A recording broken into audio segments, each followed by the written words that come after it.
Hi everyone, in front of me I've got Nothing Phone 3 and let me share with you how to change video resolution on this device.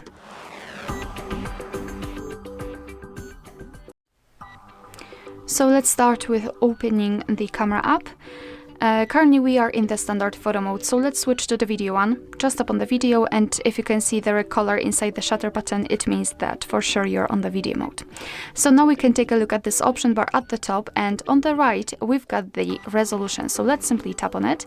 After tapping on it, we can immediately change it. So now we've got 4K and 1080p again. So it seems that we've got only two options. Let me tap on this arrow next to it, and unfortunately we cannot change it right here. So all we can do is to actually change it here. So here we've got the resolution, and here we've got also frames per second.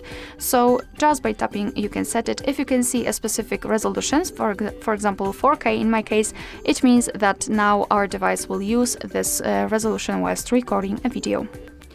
Alright, so that will be all. Thank you so much for watching. Please hit the subscribe button and leave the thumbs up.